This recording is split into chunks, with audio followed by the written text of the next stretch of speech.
Welcome to the Call Your Shot podcast, your weekly sports recap podcast where we break down the hottest headlines, dissect the latest injuries, and serve up our own hard-hitting analysis of the past week in sports.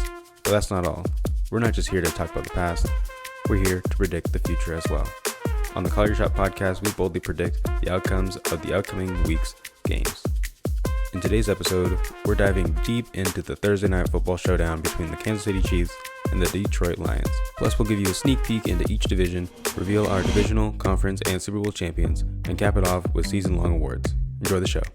Hello, everybody. Thank you for listening today. This is Call Your Shot podcast with your hosts, Alix Harris and Drew Moore. Just a couple of buddies here to talk about their passions and love for sports. So we're going to give a little bit of introduction about ourselves, tell you a little bit about our background, and then we're going to get into these weekly news and last night's game. So, Drew, if you want to introduce yourself first. Yep. As Alex just so graciously, I should say, said, I'm Drew Moore. I'm currently getting my doctorates in physical therapy in my last year of that program. And then I'm also a NASM certified personal trainer as well. Then I'll eventually get my CSCS along with that. And as mentioned earlier, I'm Alix Harris. I am a business major getting my MBA in marketing, looking to go into sports marketing field. And currently I am a coach for a local men's college basketball team here in Washington. So if we want to get into the weekly news and talk about Thursday night football, you know, you had the Kansas City Chiefs, defending champions, go against the Detroit Lions, a rising up and coming team. What were your thoughts on the game, Drew? Usually you can say that, it was a number of things that contributed to the loss. And it's never just like one play or one player that just like, they're the reason why they lost. But I mean, my God, dude, like I have never in my life seen a worse game from an NFL player. That being said, I know the NFL player, like he's still better than, 99% of the United States of the world.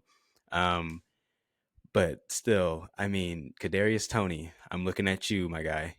And in one of my leagues, I started you because I was like, he's going to get some targets. Travis Kelce's hurt, and they got to throw the ball to somebody. And like they're not that much of a running team. Like, yeah, they have Isaiah Pacheco, but he looks like a crackhead every time he runs. But he's not like a Derrick Henry type to where you just like feed him the ball. Like they're a high-powered offense because of Patrick Mahomes and how they are able to throw the ball. And when you throw the ball to somebody wide open, you expect them to catch the ball. I'm just saying. Yeah, he went into the game with Travis Kelce out. The Chiefs decided to hold him out with his hyperextension that he had on Tuesday, and it really showed. They didn't really have any pass catchers that they could trust. MVS made a couple big plays. Justin Watson made some big plays, but Kadarius Toney had concrete for hands. We were talking at the end of the game that somebody had pictures on him in the Lions organization or something like that. It was some blackmail or something going on because that was honestly terrible. You had 3 or 4 drops. One of them ended up getting tipped and for a pick six that really changed the momentum of the game. And one of them was a potential game-winning catch at the end of the game that the Chiefs could have ended up running the ball down, chewing the clock, and having a game-winning field goal like they did in the Super Bowl. So really unfortunate. The Chiefs start off 0-1, and you had Chris Jones, who wasn't playing either, as he's still holding out with his contract. So a lot going on in Kansas City, and it really seems like they're going to have a very tough season. The AFC is just getting better, and it's going to be tough for them. I think the Lions are a good team in the NFC, and they're going to make a lot of noise. I think Dan Campbell had a good system in place. They weren't really able to get much pressure on Patrick Mahomes. Aiden Hutchinson had a couple of QB rushes and hurries, but overall, I think that Patrick Mahomes played okay. The reigning MVP, best player in the league, I think he could have played better, but the wide receiver core didn't do him any favors, which makes me think that they really should have invested in a different player. They lost Juju, who was a slot receiver that was a nice, consistent target that Patrick Mahomes could go to when he didn't pass to Travis Kelce, but not having anybody, not going to get Odell in the offseason, not trying to get DeAndre Hopkins very much in the offseason really showed. And I think that they're going to struggle throughout the season. Still think they're going to be a great team. Still think they're going to make the playoffs, but it is going to be tough for this season for the Chiefs, I believe. And hopefully Travis Kelce will play next week against the Jags. I have him in a lot of fantasy teams, so I need him to be good. But yeah, did you have any more thoughts on the game? Well, talking about Travis Kelce real quick. I hope whenever I play you this year, I that he's not playing. Because usually for some reason, whenever he plays against me, he decides, "Hey, we're playing against Drew this week. Let's have 3 touchdowns and like 250 yards." So that'd be really unfortunate if that happened. But That sounds um, good to me.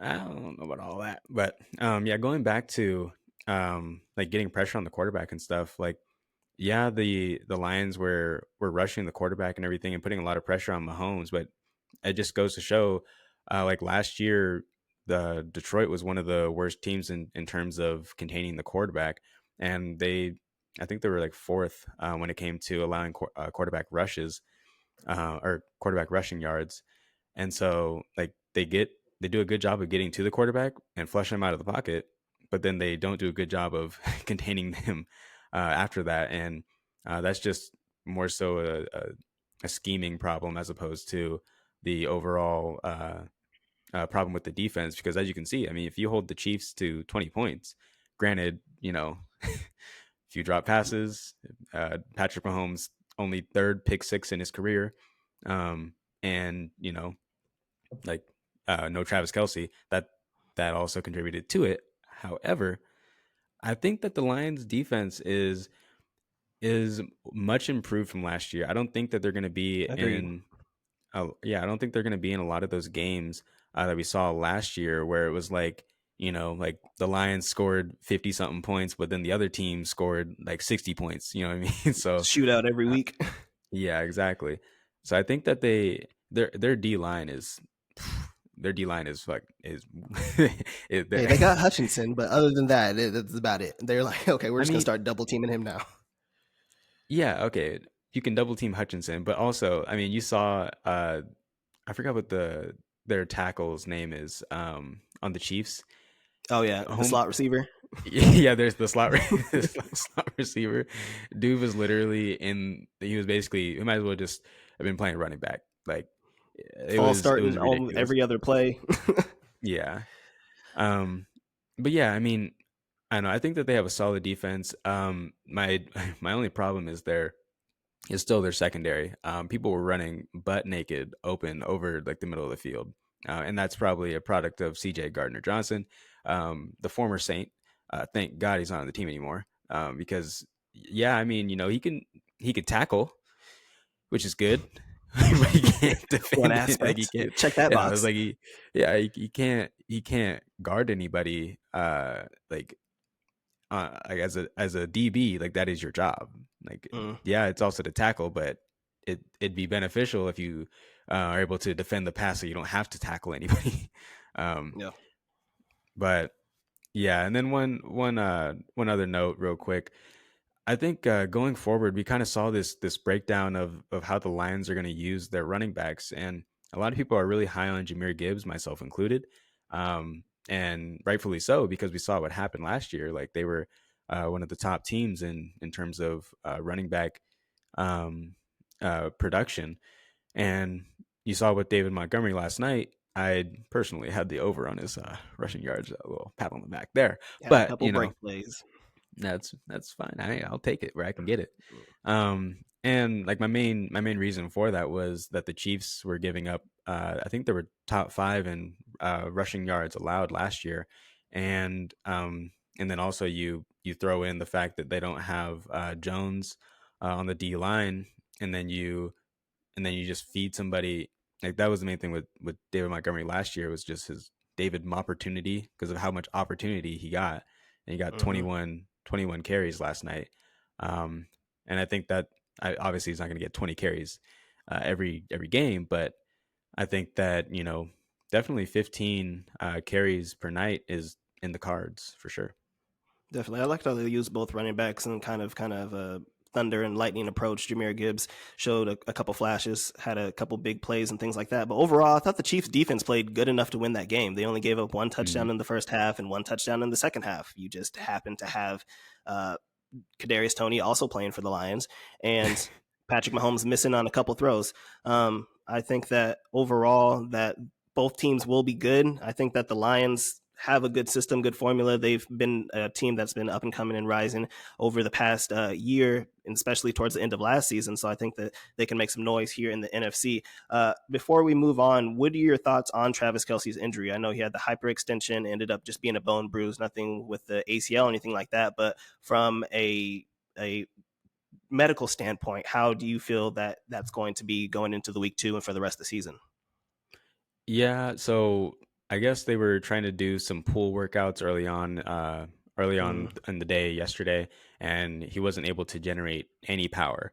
Um, and usually, when you have people doing pool workouts, it's going to be a lot easier to be able to generate that power, and that's usually where we start off patients when they're coming off of like any kind of injury that's going to impact their ability to uh, bear weight or just um, have your full amount of force going through your legs.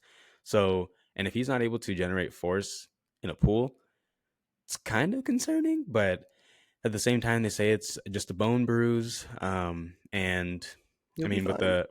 the, yeah, you better be praying over there. Mm-hmm. But yeah, so like with the hyperextended knee, definitely one of the things that you're praying that doesn't get injured is obviously the ACL, or or really any ligaments in that matter. Um, but it they said that it was intact, and all the ligaments were intact, so it was probably just a strain. The swelling that was present tells me that there was a little bit of damage, either to maybe some of the ligaments. It would have probably been like super low grade, maybe a grade one, but or just the soft tissue as well. Mm, Um, but they said that the ligaments were intact, so they would just be limited by pain. And obviously, with Travis Kelsey, like he is the offense. It doesn't matter, where the ball's going, like mm-hmm. who they're passing it to, but he's still that guy, and you don't want to risk it. Definitely not playing in the first game of the season, especially when their ultimate goal is to make it to the Super Bowl and win another chip. So, I think if anything, he could be out for one more week. After that, he should be good to go.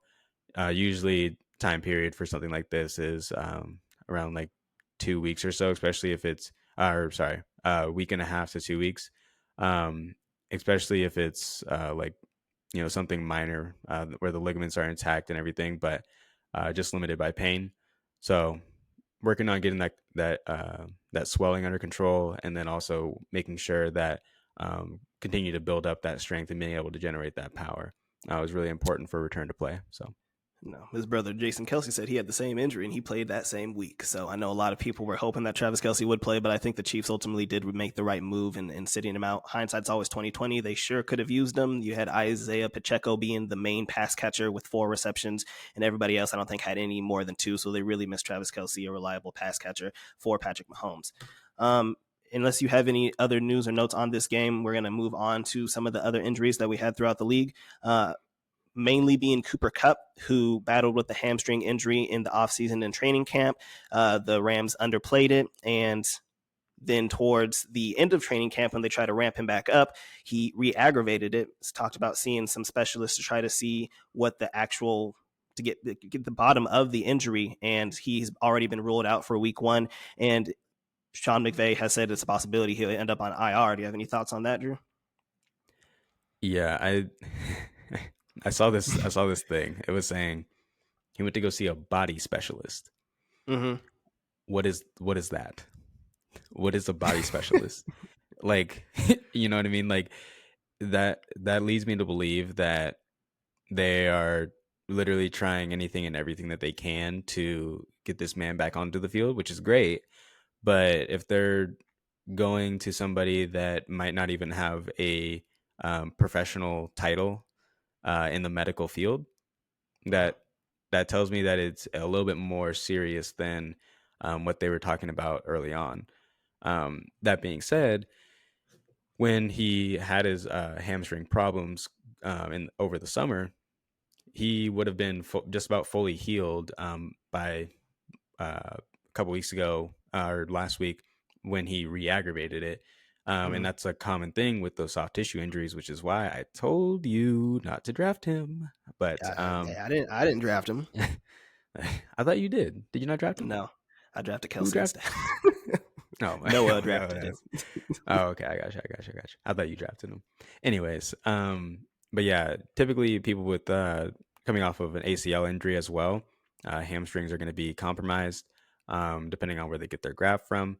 Um, one of the common sites is the hamstring, which puts it at an increased risk of injury.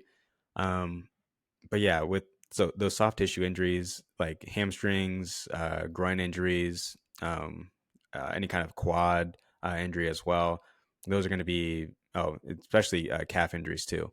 Those are going to be just waiting to be re-injured.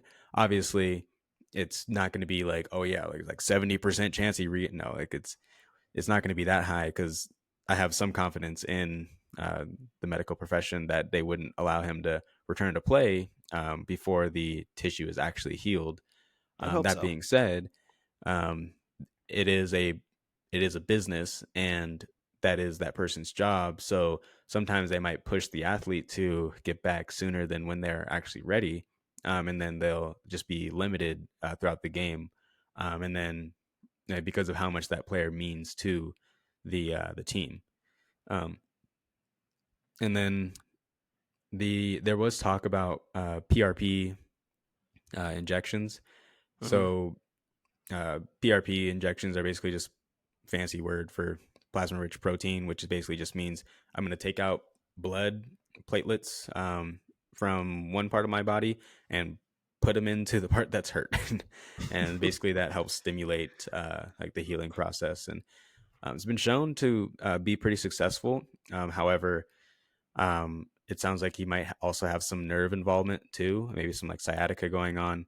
Um, and if that is the case, then depending on the severity of the sciatica, that could have him out for an extended period of time. I'd probably expect him to probably at least miss the first 4 weeks of the season before even having an opportunity to come back and see how he's doing after that. So Yeah, I wouldn't be surprised if they end up putting him on IR. I don't think that the Rams have super high expectations for themselves this year anyway. They went all in 2021, paying huge contracts out to get the Super Bowl, and they got it. But these are kind of the repercussions that you have to face as a result. They ended up losing a lot of players, such as Jalen Ramsey and Von Miller and things like that. And now it's basically Cooper Kupp, Matthew Stafford, and that's pretty much it. Everybody else is very young rookies and things like that. So these are kind of the results that they're going to have to do and decide if they're going to try to push for that mediocrity in the NFC or kind of go full rebuild. And I don't think that they have any reason to push Cooper Kupp back. One thing I do want to ask you is with these injuries to Travis Kelsey, Cooper Kupp, and you could even talk about Keenan Allen last year. How much does age play a factor? These are all older players, 30 years and above. How much does age play a factor in these soft tissue injuries and the overall recovery process for players that are a little older as opposed to maybe younger players in their early 20s? yeah, so it's definitely going to affect them long term going forward. So like you can see with like players such as Mike Evans, that man, I've never seen weaker hamstrings in my life. And every season it's just, oh nope, there it is. Like it's not a if, it's a when for him. And Mm, that's because of the those soft tissue injuries that he's had early on in his career. Typically for players that have gone their whole career without those kind of injuries, they're more than likely not going to be or sorry, said that backwards. If they haven't had those injuries early on in their career, then they get one later on in their career. It's typically going to be a pretty short turnaround because the body hasn't accumulated all that damage to the muscle versus and it's more resilient at that point versus somebody who's in college they had a problem with hamstring tears or hamstring strains, and then they get into to the NFL, and then they have more and more and more throughout the years. The hamstring itself is not ever going to be able to fully recover to its full strength if you never allow it to fully repair, and you're always pushing it to get back and back and back. And you're just going to be playing or just going through a little cycle of risking re-injury each time. Yeah. And it's But I always mean, scary with the hamstring injuries. They do seem to linger. Keenan Allen had the hamstring injury coming into the season last year that lingered in up until week 10. So players like Cooper Kupp and I mean Jerry Judy's a younger player, but he's coming into the league or coming into the season with a hamstring injury as well. Other players like Marquise Hollywood Brown and stuff like that, it seems to be a common occurrence, but it's always it sucks. It's really scary. yeah, and it's going to be more problematic for those speed guys too. Mm-hmm. So you remember John Ross? Yes. So he's a perfect example of recurrent hamstring injuries and soft tissue injuries. Um, and now, if it was like a offensive lineman or a defensive lineman, and they were having hamstring injuries, um, and their return to play would be a little bit different for as opposed to like a wide receiver or a running back or any other Fast twitch position. positions. Yeah, exactly. Um, that being said, obviously, D line still a fast switch position, but it Mm. still is going to have different demands on the body. So you'd probably expect to see more of like a calf tear or a calf tear, Achilles tear or a calf strain, or even like a groin strain or adductor strain or something like that, for that kind of like D line position. And if you have a wide receiver, the fast guy, Marquise Hollywood Brown, like those are definitely going to linger throughout the season, and they don't really get back to 100%, especially if it's in the season. Mm. Um, if it's off season, or like if it's more so towards the end of the season and they're out of the playoffs, um, I'm looking at you, Arizona. Then they're going to have an opportunity to fully recover from that. Um, you know, doing some Nordic curls and some stuff like that. So Any other injuries in the league that you want to touch on? I know there was Mark Andrews, Brock Purdy coming off the elbow, yeah, so Jason. we can start off with Mark Andrews here. So he has a quad strain. It's probably a grade one. It doesn't seem too serious. Maybe grade two at most. But if it is grade two, you'd probably expect him to sit out for a couple weeks. But he's listed as, I believe, day to day right now, Yeah, I and he's believe. still Yeah, probable. Yeah, he's probable to play on Sunday. Um, so one interesting thing too that I found was that he's a type 1 diabetic, and along with that comes slower healing time. Doesn't matter if you're type 1, type 2, you're still going to have slower healing time as a diabetic. And so the time frame for his injury is going to be pushed back a little bit, like maybe a few days or a week, depending on, again, the severity um, of the injury, and as opposed to somebody that doesn't have that going on. Um, yeah, and so if he is out there for week one, I mean, if you're talking fantasy football wise, like you gotta play him, right? yeah. I think you Um, got to play him if he starts. yeah. They had Um, he missed 6 weeks or 6 practices mhm. towards the end, and he just got back to practice on Wednesday and stuff like that. They're listing him as probable. He is listed as day to day. They believe that he may not be his 100% his full self, but they do think he's going to play. So um, we're just gonna have to keep note on that. Um, Now back to the NFC. What about with JSN? Had the wrist injury, had the was it the bone fracture and surgery? Yeah, so this is a really interesting one because as you are a resident Seahawks fan over there, Little side I note, hold on, little side note. Both Drew and I are from Washington. I am a local team lover. I love the Seahawks. I root for the Seahawks. Drew is a delusional fan and is a New Orleans Saints fan. Not only is he a New Orleans Saints fan and doesn't root for the Seahawks, he despises the Seahawks for whatever reason. okay, I I don't know. understand No, why. stop it, Yes, he stop it. roots for our demise. And Okay, okay, go ahead, continue. this man's out here capping. Anyways, Mm-hmm. so JSN Jackson Smith and Jigba, Say it he again. is he is a rookie on the rise, and he is prime for a big season. that being said, he broke his wrist this offseason. And now, when it comes to any kind of broken bone, minimum, minimum 4 weeks. Okay. Yeah. He is coming back, and like you typically for the bone to fully heal, it's like 6 weeks. Okay. And so he's coming back within, I believe it was like 4 weeks. Hmm. And that is pushing it, especially in a contact sport that requires you to use your hands to catch the ball. That is his job, unless you're Kadarius Toney.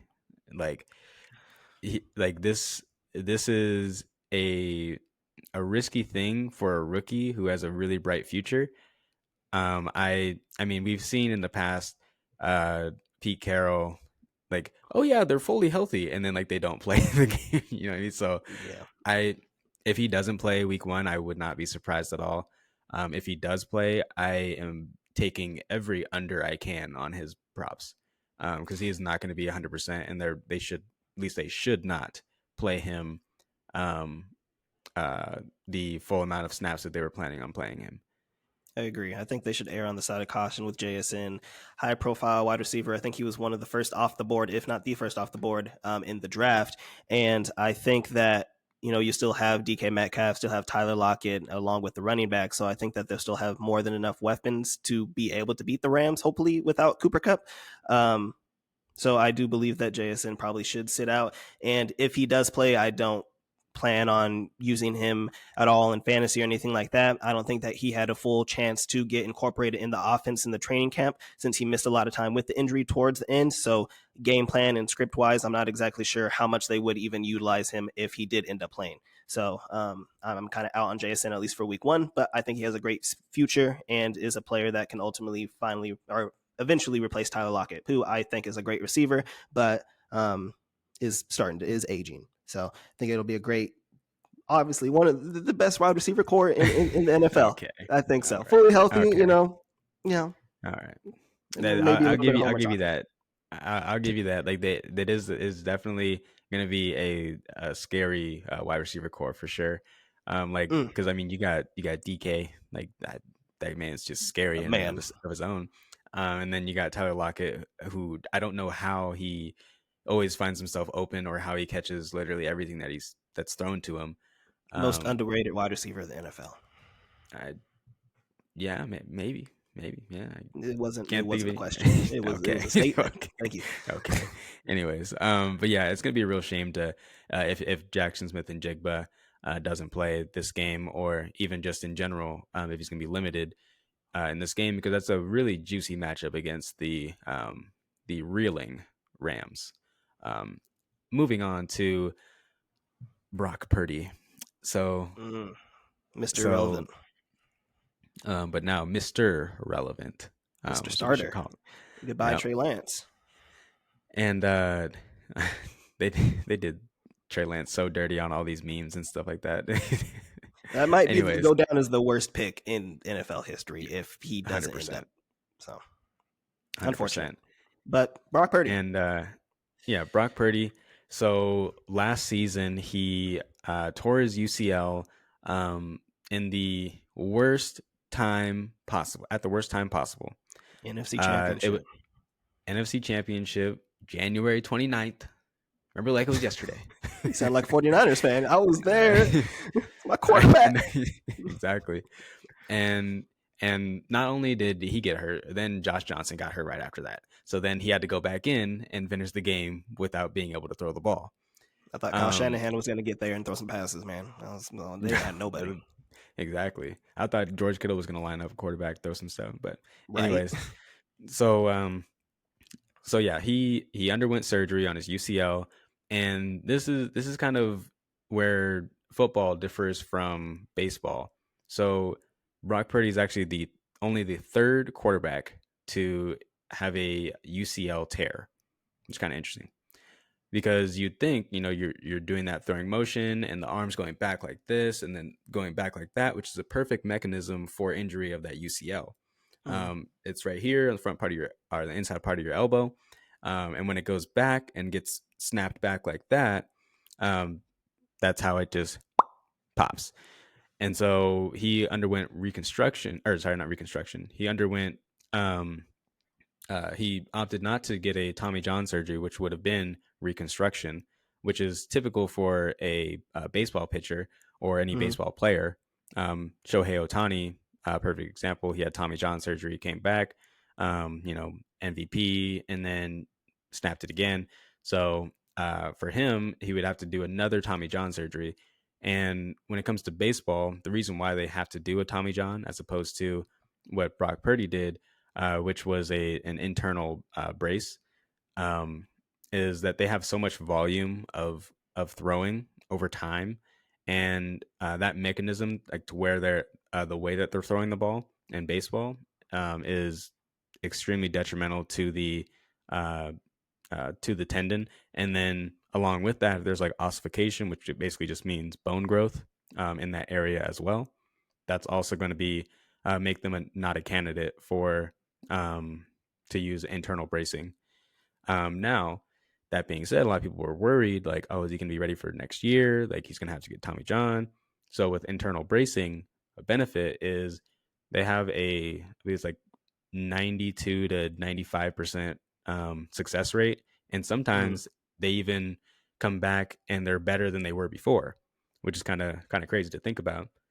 Along with that, he the healing time for an internal brace is cut in half. For Tommy John surgery, it's typically uh, 12 months versus a internal bracing, which is 6. So So you it's believe just him one to of be those. fully healthy coming into this season?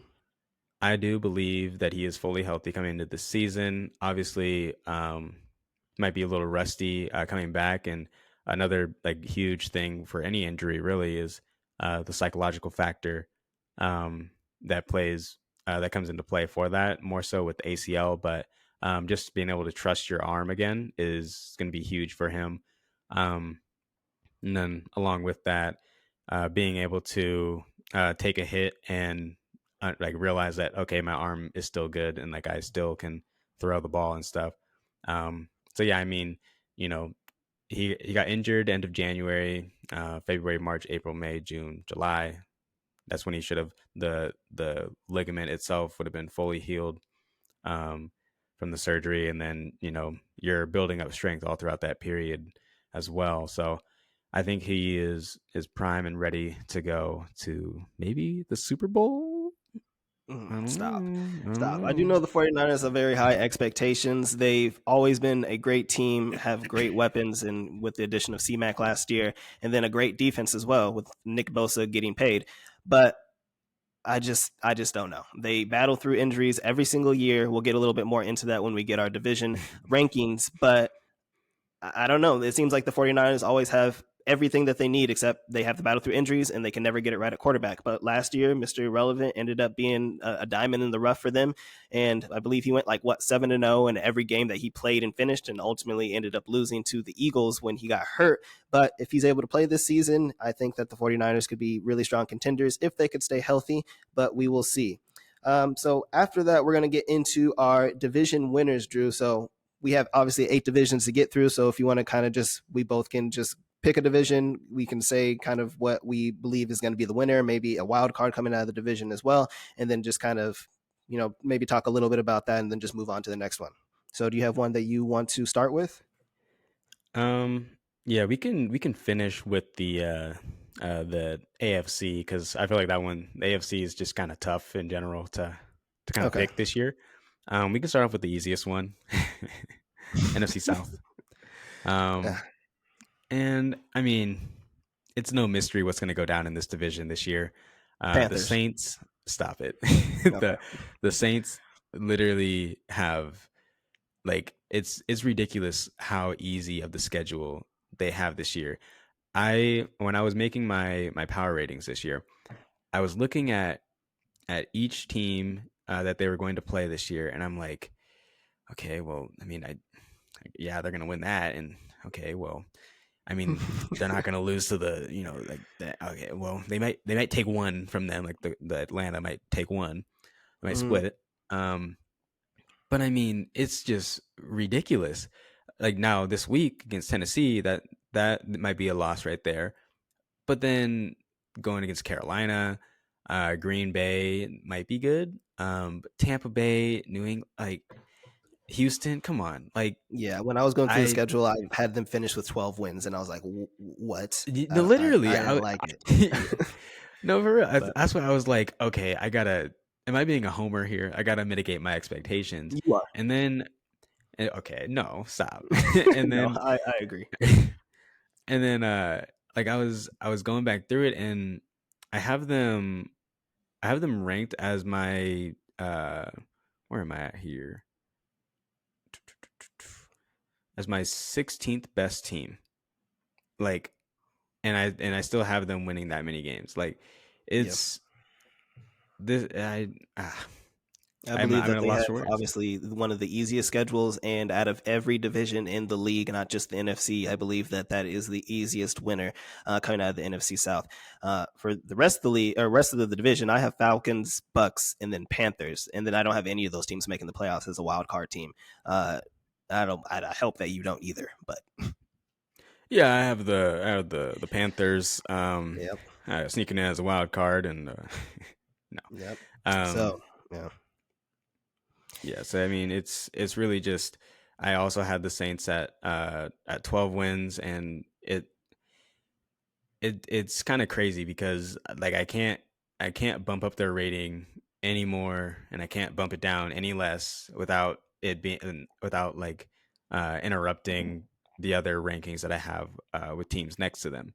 So I agree. 16th ranked team that's going to win, maybe I think minimum they'll win 10 games. Like they'll go over their win total by at least a game, maybe two. And yeah. Yeah, I think 11 or 12 wins is probably very obtainable for the Saints, but I do not think that they're going to be a great team overall, and they may get exposed in the Whoa. playoffs. I think that they could Whoa. be this year's Vikings. Make have a lot of wins, but lose possibly in their first playoff game. But moving on to the NFC North, as we got to see last night, I have the Lions coming out of the NFC North division winner, and I have it following with the Vikings in a close second with the Packers being third and the Bears being fourth. I do have the Vikings as the last wild card in the NFC. So, what are your thoughts on that, and who are your winners in the NFC North? So I so this is gonna go against my ratings that I have. But I wanted to pick a dark horse. I Oh, A lot of people are counting them out. They think that, oh man, Aaron Rodgers, he's gone. Now who are they gonna be? they didn't But make the I playoffs think last year with Aaron Rodgers. and Aaron Rodgers was the reason why they didn't make the playoffs. He was Okay, trash last all right. year. Yeah, Was he he didn't not? have many weapons. You lost Well, that's Devontae fine. Adams, so I mean, Alan Lazard as your number one, If and then you have all these rookies that can't catch the ball until midway through the season. So I mean, I don't know what you want to do. And so at that midway through the season part is when they started turning it on, which is usually when we see rookie receivers start to hit their stride. And so now they're going to be in their second year, and they're going to have a lot more familiarity, and they're going to be playing with a quarterback that doesn't just like uh I almost started cussing there. That with a quarterback that that doesn't just like talk down to them essentially and belittle them. So Mm, I think that they're also returning a lot of players on defense, um, and they're going to be they're always it's always tough to play in Lambeau, in and of itself. Again, my ratings don't reflect what my beliefs are, but mm-hmm, I do believe because I also have the Lions as my highest rated team in that division. But mm-hmm, I think that the Packers mm. can take the division. All right. I don't Take the like it. I division. don't Oh, take the okay. division. Okay. So I can understand that. When I was making these rankings for the NFC North, I did have a hard time going between the Vikings and the Packers. I do think the Lions are going to win the division. It may only be by a game or two, but I do think the Packers will be a good team. I just don't trust Jordan Love yet because I really haven't seen it on a large sample size. And we didn't really talk about it in the injury section, but you have Christian Watson and Romeo Dobbs both coming into the season hurt. So I just couldn't push them ahead of the Vikings, who a lot of people are down on this year. And I think at this point, maybe underestimating just because of how good they ended up being last year with these close wins and being like a 13-win team. So I think that they are still a solid team, though. I think that Kirk Cousins is not great, but he's a good he's good, competent quarterback. I think Justin Jefferson is still going to be the best wide receiver in the league. And I think that even though Alexander Madison isn't Dalvin Cook, I think that this year he will show that he can still be, or he can be a good starting running back. And I think their defense it is what it is. It's okay. But I just Dude, couldn't push the Packers over the Vikings because of the unknowns with Jordan Love, the unknowns with the injuries to the quarterbacks or to the wide receivers, and I ultimately just trust the Vikings a little bit better than I trust the Packers, at least dude, now. the Vikings defense is not good at all. Yeah, but they can put points on the board. They can At score, and all. I think the addition of Jordan Addison, who is going to At be all. much better than Adam Thielen. They made the playoffs last year and won as many games as they did with Adam Thielen being their number two, and he's 20,000 years old. So if they have Jordan Addison, who is a young, promising rookie, to be able to take maybe a little bit of pressure off of Jefferson, or at least benefit off of the attention that Justin Jefferson gets. And if Alexander Madison is able to, be a solid running back, I don't see why they can't win 9 games and squeak into the playoffs, especially over the Packers. But we can agree to disagree on that. Moving on, do you want to go to the NFC East or the NFC West? Let's save the NFC West for last because that hits close to home. So let's go to the NFC Oh East. my Let's hear goodness. your rankings of the NFC East first. Real quick, I just wanted to just make note of where are they on here? Um, quick side note: fantasy or Football Outsiders, the one that does all the DVOA ratings. Apparently, they went through some financial troubles over the past year, and they are no longer a thing. So now it's FTN Fantasy that has all the DVOA ratings, which are basically Mm-hmm. just they take the ratings for every play that happens on every down, and they compare it to league average and stuff like that. Um, that being said, looking at the defensive DVOA for the Vikings last year, We don't need to talk about that. We don't need to talk 24th. about that. And how many wins do they have?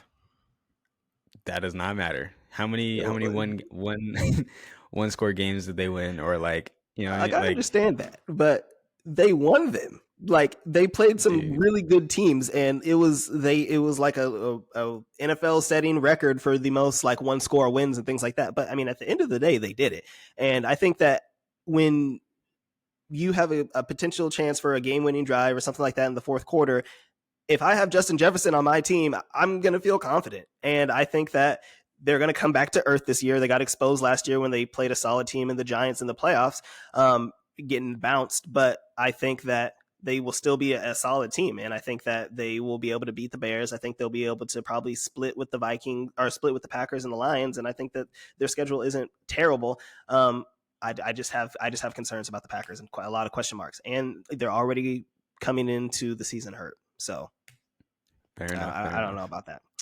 NFC Uh, East, who do you got coming out? I probably Commanders, right? yeah, obviously it's the Commanders. So my thinking behind this, obviously, okay, it's not the Commanders, but my thinking behind Mm-hmm. picking this team is that I believe it's oh man, really should have this stat just on hand, but I'll just say it's been a minute Mm-hmm. since a NFC East team has won back to back championships. So Yep. I am picking the Dallas Cowboys to come out of that division. All right, I know it's gross. You might have to hold your nose, but I don't think it's gross. it's it's not the like because this is why it's gross. Okay, this is why it's gross. They It's Dallas. Okay, they always find a new way to just choke at the last second, right when you think that they can actually do it this year, whether it's like an injury to a major player or what have you. They always find a way to break your heart. Same thing like the Chargers. They always find a way. Yeah, but I mean, I think Dallas has been a lot better than the Chargers over the past few years. They were a double-digit win team last year. I think prior to that, they had like, I don't know. They've won a lot of games. I don't think it's gross. I think you're wrong, but I don't think it's gross. I think the Eagles are going to win the division. I just think that they're just going to be more consistent than Dallas. I have a lot of questions about Dak Prescott. He's very inconsistent at times and led the league in interception last year, only playing 12 or 13 games.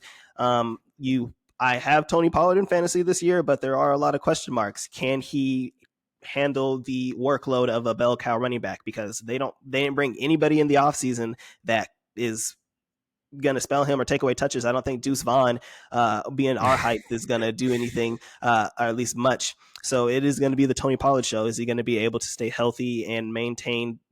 He obviously won't be able to maintain that same efficiency that he had, but when Zeke isn't there to basically tire out the defensive line and the defense overall, and then Tony Pollard can be the lightning show, is he going to still be able to do that same type of thing with that volume? And then, you have the additions of Brandon Cooks with your fellow former Saint, along with CD and everybody in the additions to the defense with Stephon Gilmore and everything like that. So I think that they are an improved team, but I think the Eagles maintained, if not improved as well. They drafted great in the NFL draft with their defense.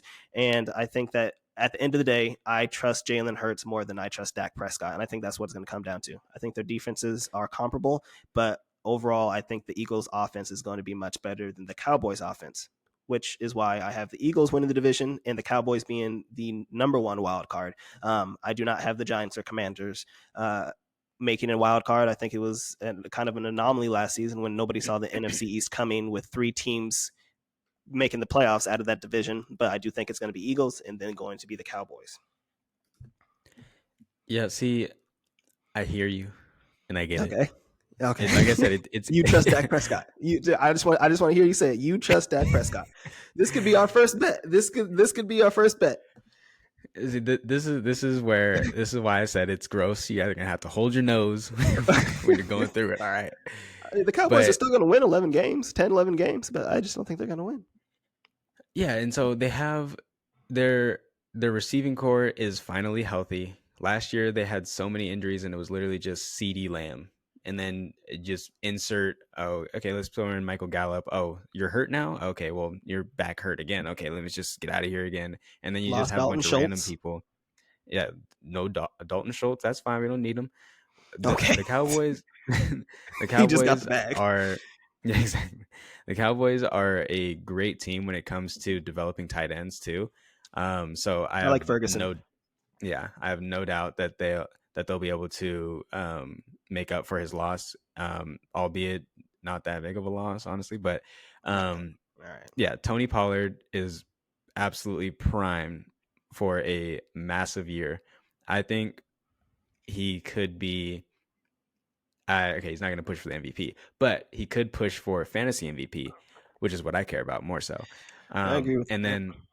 then also, are we forgetting what kind of pace Dak Prescott was on last year before he got injured? Like, dude was slanging that thing. You know what I mean? Like, he was on pace for over. Week 1.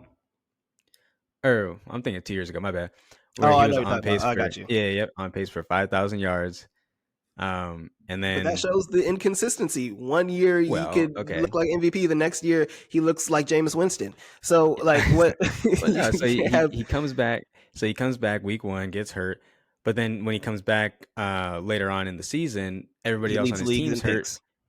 Yeah, everybody else on the team is hurt, and then he has nobody to throw to. People don't know their routes because they haven't been playing with him. And then also they got old boy Zeke Elliott eating too much out there.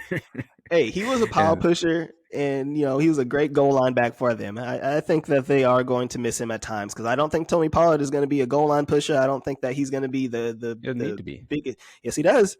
No. You still need to have a good running game. But I like how you gloss over. Like, I just think Tony Pollard's going to be great. He's going to be fantasy MVP and stuff.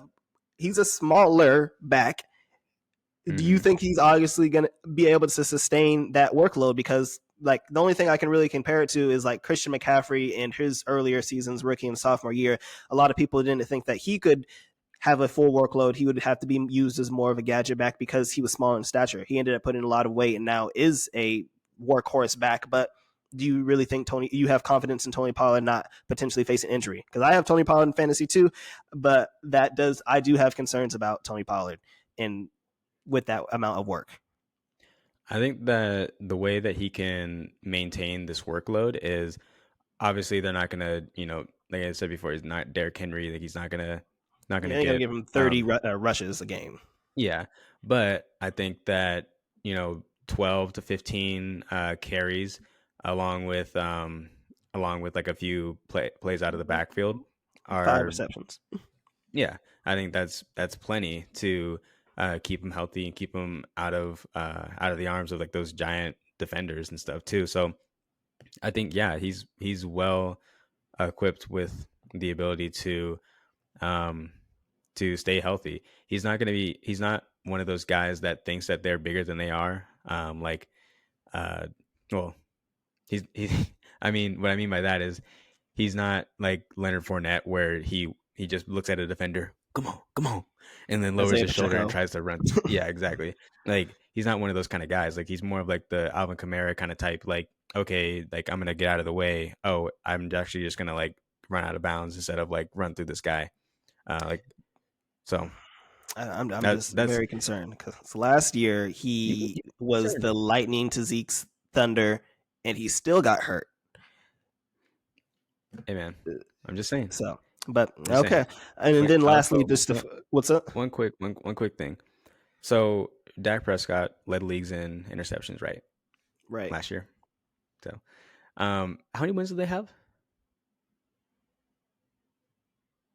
And I who won the dude, division? if that okay, that's what I'm saying. If Homeboy can throw if he can lead the league in interceptions and they still have 12 wins, Based like on how he was playing last year, if he would have played the whole 17 games, I do not believe that they probably would have been a 10-win team. I think that people really underestimate that Cooper Rush was able to go 4-1 when Dak was gone, and that helps because at the end of the season, when the Cowboys have their double-digit wins or 11 wins, I don't know what they finished with last year. 4 of those came from Cooper Rush. So I think okay. Dak wasn't. What was Dak record when he actually played? And then correlate that out for that 17 weeks. I don't think that that's going to be a division Is winner. is Cooper Rush better than Dak Prescott? Look No, me in the eyes and tell me that he okay. no, he's So not. he went 4-1. You're okay. Dak Prescott probably went 5-0. Okay. Okay. Okay. The logic. Okay. Moving on to okay, lastly, to touch on the Eagles and stuff like that. You lost Miles Sanders. They always have been kind of like a running back by committee, even though Miles Sanders was the feature back. But now you have, DeAndre Swift and Rashad Penny and Kenneth Gainwell still. I think Boston Scott still there, along with Jalen Hurts legs. I just think that they just have too many weapons with Devontae Smith, with AJ Brown, with Dallas Goedert. Like it's too much. I don't think that. But it's a possibility. So before we move on, do you want to make a bet on the Cowboys winning the division over the Eagles? I say that the Cowboys in 2023 going into 2024 will win the NFC East. I don't even need that. The Eagles are going to win the NFC East. We are going to have a feature on the show called Call Your Bet. And we were going to have bets, and I am going to be keeping the receipts on these bets when I do beat Drew, like I did last year. And we'll go from there. So would you want to put anything on it? I'm not exactly sure what we could even think of at this point, but what? Um, you got to buy me dinner next time I'm up there. Bet $25 limit. I'll get the but filet mignon. I'm trying to protect your wallet because I'm going to win. So I'm just trying to protect Okay. your wallet. So as long as Okay. at 20, I don't want to take more than $25 from you. I want to feel bad. Lastly, last division in the NFC, the most entertaining, I feel, at least for me being a homer. I'm going to start. I have the Seattle Seahawks winning the division over the 49ers. I have the 49ers as probably the second wild card behind the Cowboys, if not the first. And then I have the Rams and Cardinals with probably 6 or 7 wins for the Rams and 4 wins for the Cardinals. We talked about it a little bit before. The Seahawks with the improved offense with Jackson Smith and Jigba, Tyler Lockett, DK Metcalf, that nice wide receiver room. You have the addition of Zach Charbonnet to mix with Kenneth Walker and the running back. So, Pete Carroll loves to run the ball. It's going to be a nice 1-2 punch. The improved defense, you have Tyreek Warren in his second year. You drafted Witherspoon, her cornerback, and you have Bobby Wagner coming back. You have Jamal Adams eventually coming back when he gets healthy. I just think overall it'll be an improved team. I think that Geno Smith doesn't need to take a step forward in how he was last year, which was a good quarterback. I would argue that Geno Smith was better than Dak last year. So if he's a top 12 to 15 quarterback with those weapons, I think that the Seahawks can win this division. And again, the 49ers with their injuries. Tell me what team has more injury prone players. I've never seen a team that has more injury prone players by position than the 49ers. You have Deebo Samuel, who they use as a running back or wide receiver joker, who gets hurt all the time. George Kittle, who is the most physical and best blocking tight end in the league, gets hurt all the time. And guess what? He's already hurt coming into the season and is questionable to play. And additionally, you have Christian McCaffrey, who, stayed relatively healthy last year. But prior to that, how many seasons did he finish, Drew, playing the majority of the games? It had been 3 years prior to that since he had played a full season. So you're going to tell me that miraculously, and you have Brock Purdy with the elbow injury. So you're going to tell me miraculously all these injuries. I don't know what's in the water over in San Francisco. I don't know what their training staff is doing, but that team gets hurt. So you're just going to tell me that they're just going to stay completely healthy throughout the season? That's why I have them as the wild card. I think that they may tie the Seahawks. I think the Seahawks are going to have the tiebreaker, but I do think that the Seahawks are going to win the division. Now, let me hear this nonsense about why you think the 49ers will. Nonsense, huh? Yep. Um, so okay. Okay. So don't get me wrong. I think that the Seahawks are going to be really good this year. I have them for 10 wins. All right. Mm-hmm. But I have the 49ers for 12. So Okay. okay, hear me out. Hear me out before you start talking that talk over there. All right. Mm. I this is my thinking behind it. Last year, with as dominant as they were. Did I say dominant? Dominant as they were. They made it, and all the injuries that they had, they made it all the way to the NFC Championship. All right. And what did it take for them to lose? Their not their third string quarterback getting hurt, not their fourth string quarterback getting hurt. They had to put back in an injured third string like, dude, and he couldn't even throw the ball. He couldn't even throw, Mm. like, come on, like they made it that far, and I think that they would have made it to the Super Bowl.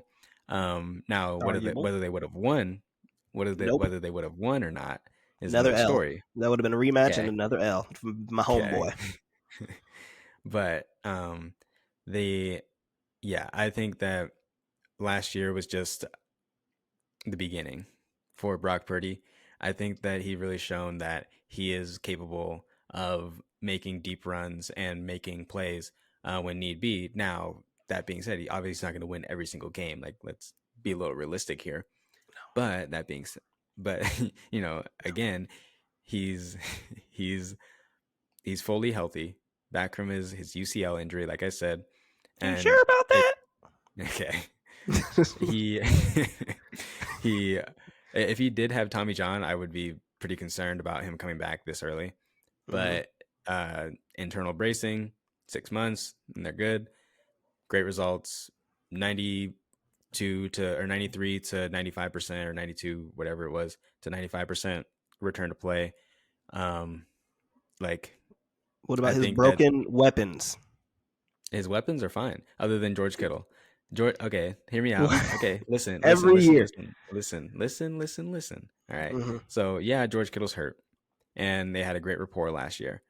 But I think that Debo Samuel's is he's pissed off about what happened last year.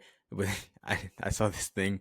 It was like his obviously it's not true, but they're like his average depth of target was like -2 yards. It was. I had him in fantasy to the end of the year, and it wasn't pretty. I was happy if I got Yeah. 11 points. Yeah. So yeah, he's obviously pissed off about what happened last year and his production because like we know that that's not the Debo that you see on Friday that you're that you're gonna be scared of. That's a Hmm. movie reference for those who don't get it. Anyways, so I think Debo's gonna have a big year this year. McCaffrey, he's back and healthy for the first time in a while, and with that scheme that they have, and for the 49ers, it's pretty unstoppable. It's literally a plug and play offense. And then when you put these elite athletes out there, like it's damn near unstoppable. The and then the other thing, hold on, the other thing is their defense. The defense is what has kept them in their games when they've had all these injuries. And Joey Bosa just got the bag with a Hmm. capital B. And so he's going to be around. And as long as he can stay healthy too, they're going to be solid. Now, they might miss D'Amico Ryan calling those plays, but I think that they should still be pretty solid and might make a push for the Super Bowl. Mm. Now, I think we're similar thinking. You had the Seahawks for 10 wins, you have the 49ers for 12 wins, and I have both of them for 11. I did so. I mean, it's right in the middle, and I just have the tiebreaker going to Seattle. Oh my I god. do like the defense with Joey Bosa. You still have Fred Warner, and now you have the emergence of Hufanga. Um, I'm just concerned about the injuries, and I like the Seahawks, so I'm just I'm just gonna pick my team. Okay, That's moving fair. on to the AFC. Let's get into a juicy one. Let's start with the AFC East. What is your breakdown for that? Because I think that could be probably the most controversial division um, in the AFC. So I had to go with the Bills. Same. I could not pick the Jets just because of all the hype. I think it's going to be too much going on. That being said, I really like the connection that Rodgers has been showing with Garrett Wilson. Mm-hmm. However, I still think it's the Bills, it's Josh Allen, it's Stephon Diggs. Even though Von Miller, he's going to be out for the first at least four games Mm-hmm. of the season. He's on the pup, which physically unable to perform. Mm-hmm. Um, and but their defense is still solid. They game in and game out. It's always going to be tough to defend Josh Allen because even though his accuracy went down last year after losing their quarterback coach, he's still. It's not like he just like lost his talent though, right? It's more Mm-hmm. so a factor of the play calling and people learning what he was doing and learning how to defend him. Because if you're a dynamic threat like he is, you're going to be pretty unstoppable in this day and age for a quarterback. And it's definitely been shifting since the Tom Brady era of pocket passer running like a 10-40 like he did. Um, but but yeah, no. Josh Allen, dynamic, and Stephon Diggs, impossible to guard. Now there was some beef between the two of them, but I think they're going to squash it. And I mean, championships heal all wounds, so Oh my god. we'll see Okay. what happens. So you have the Jets coming in second, or the Dolphins? Yeah, I got the Jets coming in second because the Dolphins, I I get it. You're a hater. Their offense, dude, their offense is really good, and it And their was defense is good this it year was too. yeah. I just with the injury to like with the concussions and stuff, I don't want Oh, I what oh, oh. So a high powered offense with a good defense, but you're concerned about injuries. It no just okay sounds that's it just different sounds a no little that's similar to different some. that's You're right. different You're right. The 49ers have more injuries. That's. I mean, I no don't. okay no see Uh, this is the thing concussions are way different than any other injury I agree. Concussions can ruin your life. I Concussions agree. can literally put a man out cold. I don't think And that. I don't think it'll happen the this more year. that I you don't think it'll occur, be. well, and that's the thing, you can't predict it. You Like, can't predict but any injury. you're at an increased risk for uh, a, a more severe um, concussive blow if you've already had multiple concussions and if you return too soon from a previous concussion. And sometimes people don't even fully recover from um, like like the 7 day period. Oh, then they're finally good to go. Like no, like some people need like 3 months to recover. Some people need a year to recover. Like there's no direct timeline, and the return to play protocols that we have aren't necessarily all that strong and all that good for especially for a contact sport that we have. So I now that being said, obviously I'm not implying that they like purposely put him out there because they need to win the game kind of thing, because just that's ridiculous. Mhm. But I do think that they did the best that they could in the situation that they had presented to them. Um, and nobody's going to know like the full extent of what was going on except for them and Tua. But my concern is still like it literally could be, one game that happens and he just gets tackled a little bit too hard or gets shoved to the ground again and snaps his head back and then he's Yeah. out concussed. And that I would hope if that happens that he would retire for his own health and well-being. I But agree. I thought that he was going to end up retiring after he had the last injury. Um, said in the off season. I don't know if he's been doing martial arts or judo to learn how to fall and all this kind of stuff. And I agree with you on the concussion protocols because I think last year was very eye opening for the NFL with like the major injuries with the Tua on national TV and then the Damar Hamlin situation and stuff like that. So I really think they're going to crack down on these players getting hurt and with the protocols and things like that. I happen to have the AFC East the exact same as you do. I have it Bills, Jets as the wild card, Dolphins, and the Patriots.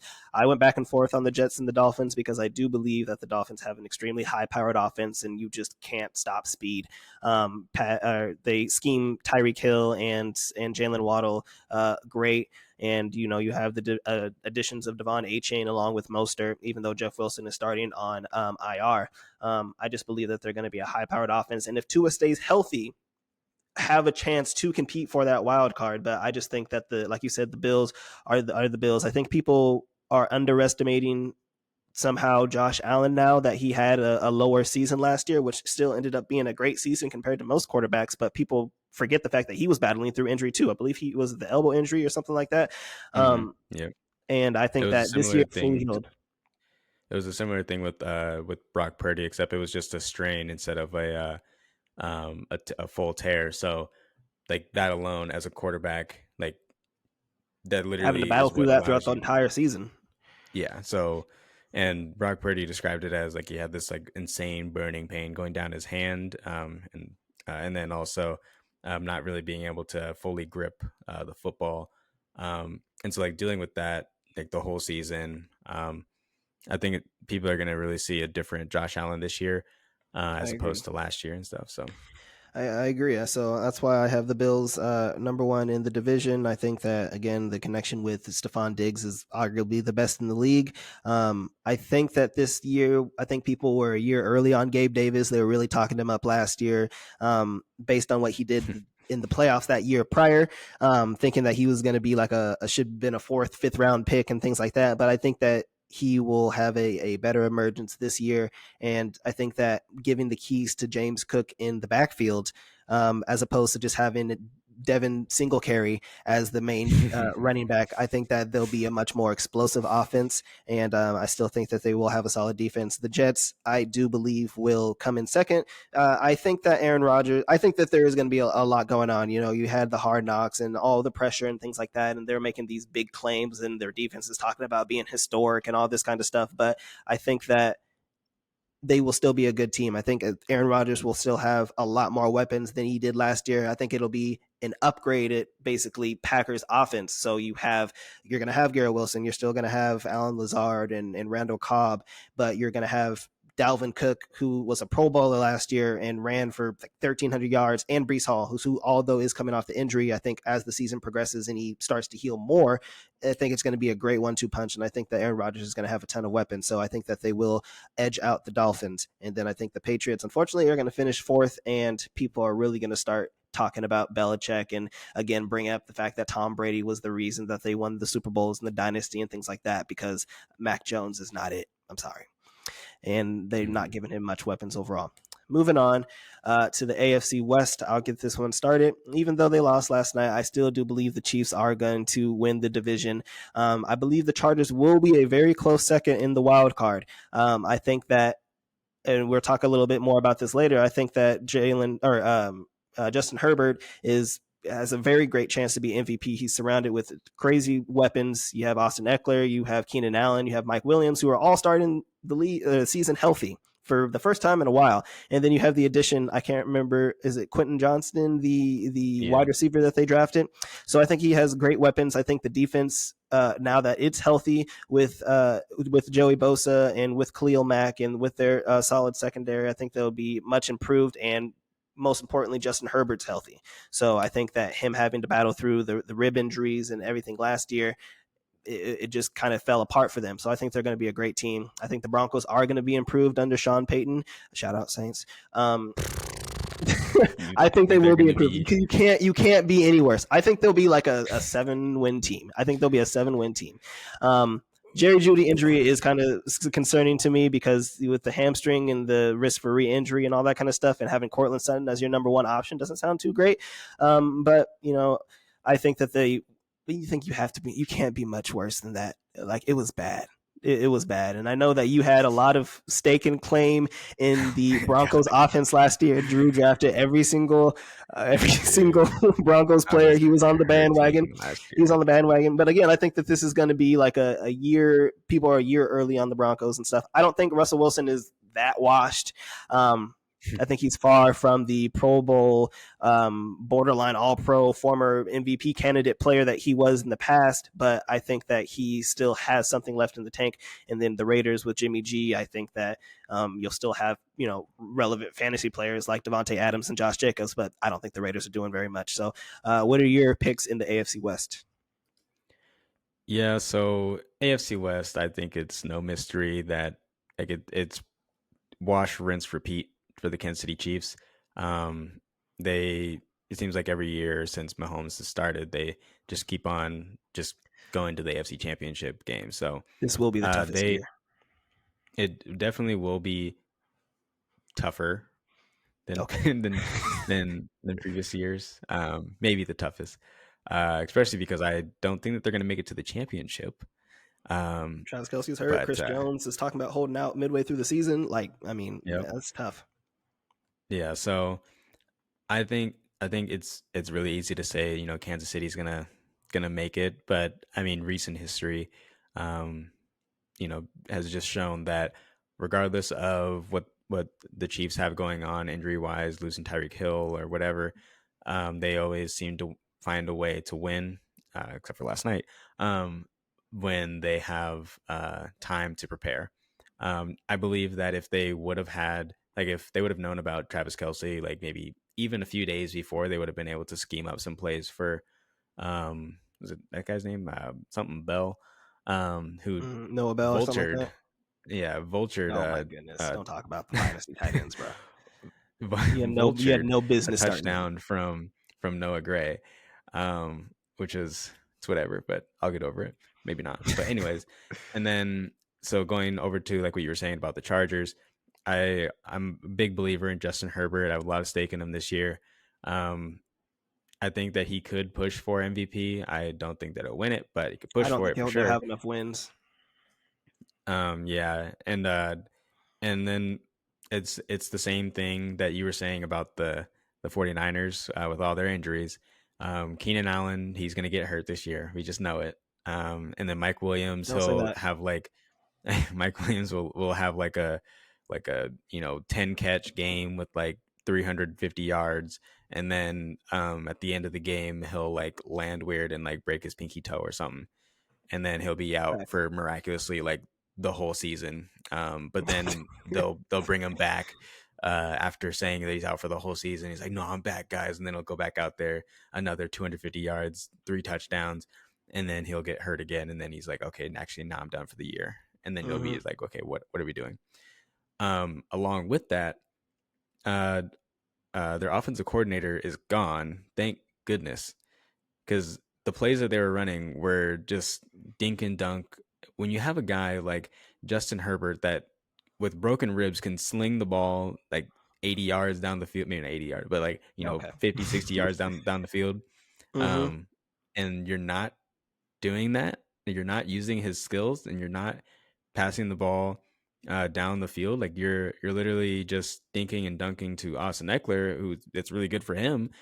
Mm-hmm. But when your players are when your best players are deep ball threats like Mike Williams, or even like mid range threats like Keenan Allen, uh, I think that you utilizing or playing to your strength is going to be your best attribute. And when you don't do that, you're hindering and essentially handcuffing yourself into a game plan that doesn't really benefit you as a team. Kellen Moore is Um, really going to open up the offense. I really think so. Really mhm. think so. which which is kind of gross to think about because it's like from the Cowboys, who I know I said that they're going to win it all, but I still don't. That I think that Kellen was something Moore, too that you have to mention. Like Kellen Moore leaving, okay, like they were a top 3 to 5 offense like the past 3 years. So like I think that's and now you want to have Mike McCarthy calling most of the plays. Like that's what you're confident in. That's hey what you're man, I gonna didn't. put your $25 gift card to Red Lobster on. That's what you're doing. I didn't Okay. want to take the chalk. All right, I didn't want to take the chalk like you. Okay. All right, So I guess so. But um, you'll take the chalk with the 49ers. It's fine. Don't worry about I mean that's not the chalk. That's just the facts, it. right Okay. there. Anyways, Yep. but then yeah, so with the Broncos, I think they're trying to make fetch happen. Um, like How many wins? You 7 and 10. I think that's reasonable. I think that's fair. yeah, their win total is at 8.5 for God knows what reason. I have no idea why. Yeah, hmm. Let's see, where do I This have is them your former ranked? coach, Drew. This is Sean Payton I we're know. talking about. I I don't. have Okay, this them. is one thing that I wanted to get into. This is kind of off topic and stuff. Am I the only one that thinks Sean Payton is a little overrated? Like you have a Hall of Fame caliber player in Drew Brees for his whole career. You have great weapons with you have Well, Michael Thomas, you've had Brandon Cooks, you've had Mark Ingram, he you've had should have Alvin been Kamara, back. and he won one Super Bowl. He should have been back to the Super Bowl, but we know what happened with the Rams game. All I We know is a Dude, play didn't get called. All I know, it looked good. It that looked was fine to me. the most It looked fine to me. egregious call I've ever seen in my life. And that if anybody goes and watches that, Like, okay, that is well, the most egregious thing. but So he should have at least been back. Okay. And Dez caught it, but it don't matter. Things happen in football all the Okay. time. But like Okay, but then a little also, overrated. I'm just saying, a okay, little bit. yes, ish, but then also the problem was then you have players like Mike Thomas can't guard Mike. Oh, but then you can guard him when he's not on the field playing on the bench because he's screwing around with his foot, But that's and then he's football. not. And he's like, I'm not going to get surgery the whole year. And then at the end of the season, it's like, I'm going to get surgery. Like, what? You know what I mean? But So, that's football, but though. that's ridiculous, is what he is. Um, but I do think he's a little overrated as a coach. But at the same time, I do think that he's able to squeeze out every bit of talent that he has to work with. I don't know if there's much And to so I squeeze with Russell. Exactly. So like when your number two receiver going into the season is going to be like Marvin Mims, like that tells you Greg that, Dulcich. yeah, like that tells you everything you need to know about what to expect for the season. That being said, I mean, I still, yeah, I think, hmm, They say that Cortland Sutton's supposed to fill that Mike Thomas role. I don't yeah, I think seven wins is the most at most the that they will get. most. The Wow. most that they will I get. almost want to bet Um, that and say they have 8, but I don't think they're going to have 8, so I'm not going to do yeah, that. yeah, yeah, and then when it comes to the Raiders, oh man, oh how the mighty have fallen.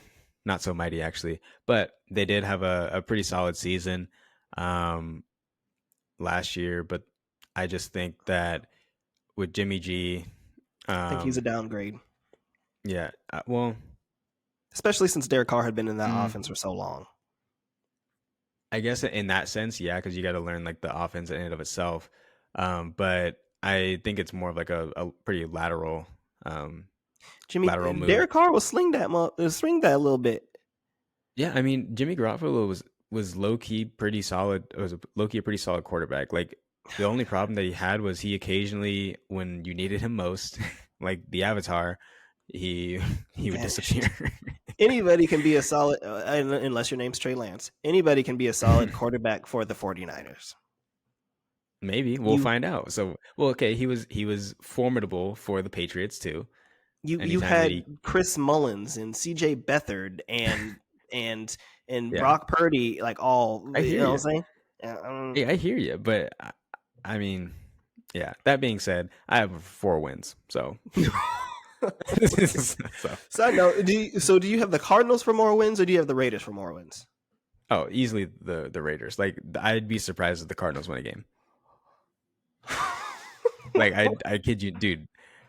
That's Like terrible. Peter Peter King said that this is one of his lowest ranked teams that he's had since the Lions went 0-16.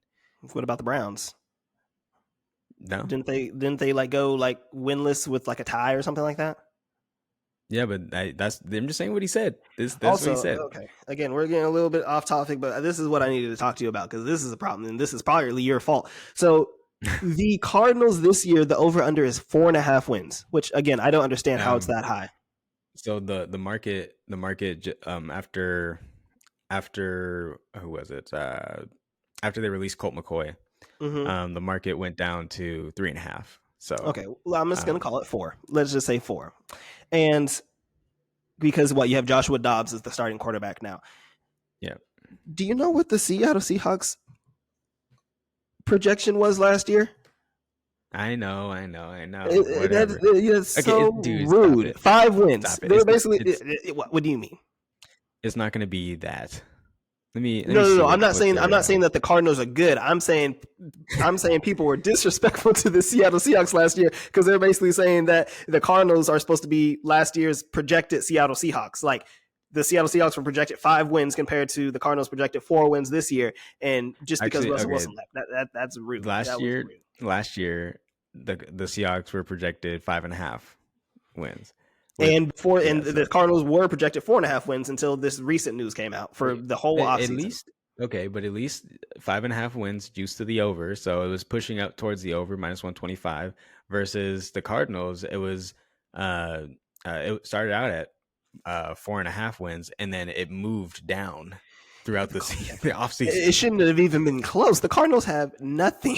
You have Kyler Murray starting the PUP. Well, DeAndre okay, Hopkins is gone. Marquise Hollywood Brown is the only weapon that they have, and he's hurt with a hamstring injury. You have James Conner, who's 27,000 years old, and you have a terrible defense compared to the Seattle Seahawks, who still had a good defense. Who journeyman okay, quarterback. okay. Anyway, we okay. We don't get off topic. Anyway, moving on to the AFC North. I'll start with this one. I have the Bengals winning the division, pretty handily. As long as Joe Burrow's fully healed from the calf strain, which I believe they are, they erred on the side of caution. He just got paid, um, a lot, and you have a crazy amount of weapons with Jamar Chase, T. Higgins, and Joe Mixon, who is starting to get a little older, but I still think he's going to be good, along with the slot receiver. I can't remember his name at this point in time. Who is the slot receiver? Tyler Boyd. Tyler Boyd, one of the best slot receivers in the league. So I think that they're going to win the division. Okay, okay. Has been one of the best slot receivers in the league. He's getting a He is little older. decent. He's a good slot receiver. They have a good receiving core. Banter. Coming in second, I have the Ravens, and I think that I wanted to put the Ravens number one on just some bold take, uh, dark horse candidate, but I couldn't do it. But I do think that the Ravens are going to be much improved. I think that when healthy, Lamar Jackson has shown that he can carry a team to double digit wins, and this is the year that he has the best receiving weapons that he's ever had. You have OBJ, who is a year removed from the ACL, who still showed on the Rams that he still has something left in the tank. You have the addition of Zay Flowers, who they drafted, and he is basically the replacement of Marquise Hollywood Brown, the new Marquise Hollywood Brown. You have Bateman. You still have Andrews, who's one of the best tight ends in the league. And then you have J.K. Dobbins, who's a year removed from his ACL as well. So I think overall you have a lot of good weapons. They are coming in a little banged up with Mark Andrews. But I think that they will pretty much easily come second. I don't really think that the Steelers and Browns are going to be as competitive. I'm not very high on the Browns. I have them coming in fourth. I have the Steelers coming in third, and that's just mainly due to Mike Tomlin. Trusting Mike Tomlin. He's never been worse than 500, so I think that ultimately the Browns will probably come in last place. So who are your division rankings for the AFC North? I have Oh the boy, I don't even like how you're super. sitting right now. I feel like you're gonna. Oh boy. All right, let me. Let me. I all right. So I think one thing real quick I got to say. I think it's kind of interesting how Joe Burrow has this calf injury and stuff, and he's you don't hobble like that, and you don't and you're if it's a grade one injury, you're able to walk off the field, like you're fine. You don't need to be carried off the field. Grade two, that's where you're hobbling, you're laying down, and you're like, oh man, like I can't put like any weight on this. Like this is pretty gnarly. So I think it's going to be like a low end grade two. I think it was a low end grade two strain. Mhm. Um, so some fibers were torn, but not all of them. And then all of a sudden, you know, oh man, I just got this bag. Oh, now my leg's all good and healthy and stuff like that. Yeah, I mean, I my leg wouldn't be hurt either if I had $275 million and $219 million guaranteed. They knew Like, they were going to pay him though. Like Justin Herbert had got the bag, and you had to pay him. I'm just saying, And I think I it's kind think of funny. they erred on the side of caution. I'm not exactly what would usually the timeline be for a grade two calf strain. Yeah, I mean, it would be around 4 What weeks or he's doing, so. Uh, I think he's going to be yeah, good four, to go. 4 to 6 weeks. Joe Um, Shiesty. th- okay.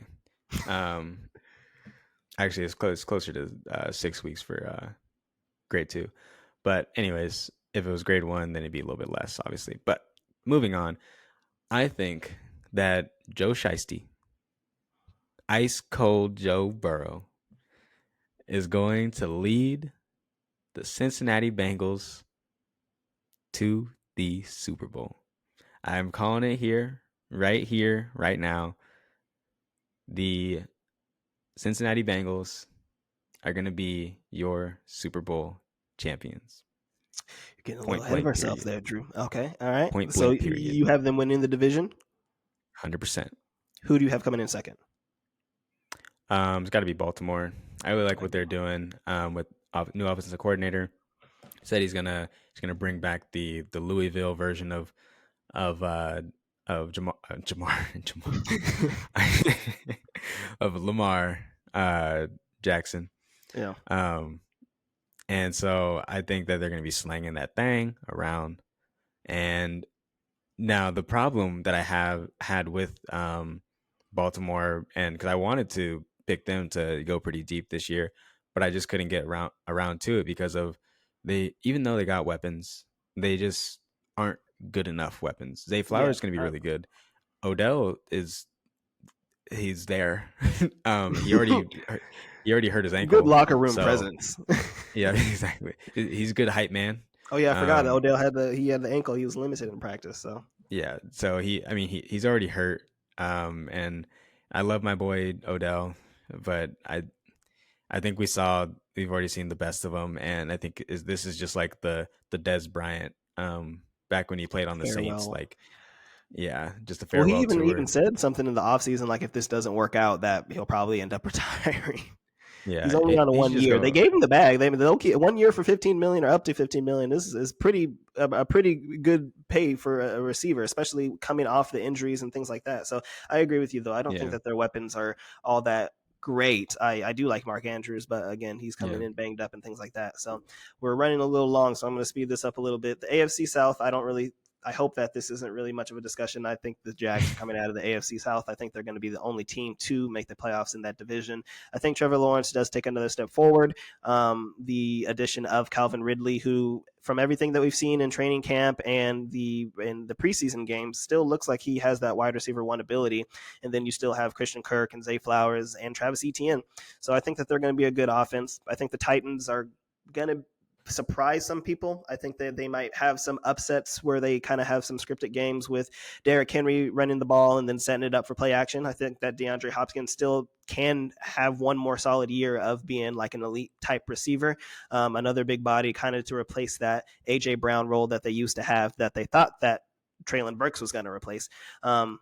And then the Texans and Colts with rookie quarterbacks, I don't really see them making too much noise, kind of struggling a lot early on. So do you have the AFC South any different?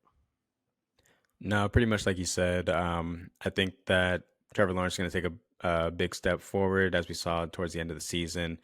He kind of got his accuracy under control, and then he then he lost it when they needed him in the championship. But that's pressure turned up. Well, that was not English. Pressure turned up in a high leverage situation. You saw how Clemson does in high leverage situations. They lost to Duke the other night. Anyways, so I think that Jacksonville is going to be a pretty solid team this year. Calvin Ridley, last time we saw him, he was a top 5 wide receiver Back in before nineteen 45. okay, stop. Before he had like the gambling thing, which I still think is kind of ridiculous that you get like you have domestic violence that Literally. happens. You get six games. You have Literally. Deshaun Watson doing all the Hmm. stuff that he did to All all these those allegations. 25. Yep. There's And been then child 11 abuse. games. There's been Yep. numerous things that have gotten anywhere People from. killing people Well, like okay. and then Uh, and then you go and place like $10 bet on like a basketball game, not even your sport, mm. a year. Wasn't it because it was Get in the out. facility, or he did it in the facility? Yeah, or something like that. It was like on NFL grounds or something like that. But yeah, and then he was out another year for like mental health purposes and stuff, and I can get Hmm. behind that. He had a lot of family stuff going on. But yeah, I so agree. I think that he's going to be back and better than ever. They were saying that he looks just as good as he did the last time he was out there. The Travis hype is Etienne, getting a little out of hand, fantasy yeah, it's wise. kind of A little. Like yeah, I've seen him go in the it's second round. okay. That's a little dramatic. I've seen him go in. I think That's he like went in the second round or like the 2-3 turn in or one of our leagues. that's I think that's a little high, Yeah.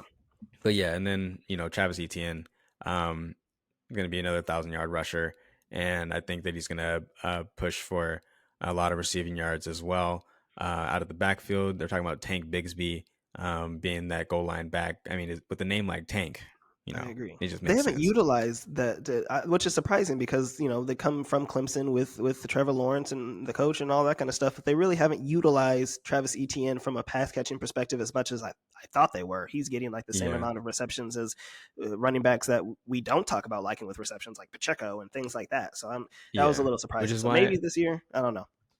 I was gonna say, which is why I think that this is gonna be the year that that kind of thing happens. Is that um, at Clemson, like he was basically like a not quite like a Austin Eckler, but more so like a Kamara type, He was Alvin to where Kamara. he would, yeah, and so like he would get like those swing passes out in space or like a screen pass, and he would just take off.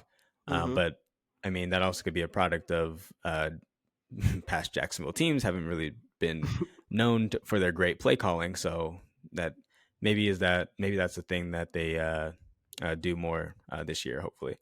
Then the Titans, they, I mean, Derrick Henry or bust, pretty much. They have D Hop, but he's towards the end of end of his season, end of his career. People are Yeah, underestimating the Titans a lot more okay. than they should. I, Like I mean, they were good last year, and they were yeah. trash at quarterback last year. And DeAndre Hopkins, once he came back I mean, like he was still an elite receiver. I just think that it's like when they had AJ Brown, like how good was AJ Brown? He was good. but he wasn't great. He was So a borderline wide receiver one. borderline. Like And he was we've like a top known, 15 receiver. I think he and finishes then when in the he top 10 1 year. and then when he goes to another offense, he's a top 10 receiver. You know what I mean? So Well, like, that's because him and Jalen Hurts are BFFs. yeah, and then it also doesn't help either the fact that they run the ball more than, well, actually not more than anybody else. They like second most out of anybody else in the league. I think the Ravens were number one at that. But um I like the fit. I'm not gonna lie, because as long as Derrick Henry, who is an older back, but he is still a literal tank, it opens up the play action for Ryan Tannehill, which is what he's best at. And DeAndre Hopkins is a big body receiver with a large catch radius, and I think it could work out. I don't think it'll be super consistent because of how much they run, and if they are winning games, they aren't going to be passing. They're going to be running the ball and chewing the clock because that's what they do best. But I think that they could push for 8 or 9 wins. It's possible, but I don't think that mhm. they could be in the playoffs. Um, Yeah, and then with the Colts, real quick, Jonathan Taylor, who knows when Homeboy's going to be back? I I have and him I in my don't really dynasty think that league. he's, I don't really think that he's all that injured either. I think that he, No, I think uh, it's purely contract purposes. yeah, and so they're not. I don't think that they're going to be able to make a deal with anybody with what they're trying to ask for him. Like if people were going to make a deal for him, they would have already done that in the offseason when he was available. I think the Um, Dolphins' offer was good. It seems, which some people were speculating, it seems that the Colts were kind of trying to allow Jonathan Taylor to seek out a trade in order to try to appease him. But in reality, they weren't going to accept any offers from teams, and teams that were interested, they were going to ask for the moon and back. Like yeah, the Dolphins had a solid offer with I think it was like a second round pick and Waddle or something. and a player, but the Colts countered saying that they wanted Jalen Waddle, which is Yeah, oh, yeah, ridiculous. that's right. Um, Yeah. so I think that ultimately, and maybe if the Colts, got the first round pick that they were looking for, somebody met the high draft price, that they would have traded him. Otherwise, I think this is the situation that they're in, where they're probably going to lower their expectations a little bit, trade him before the deadline.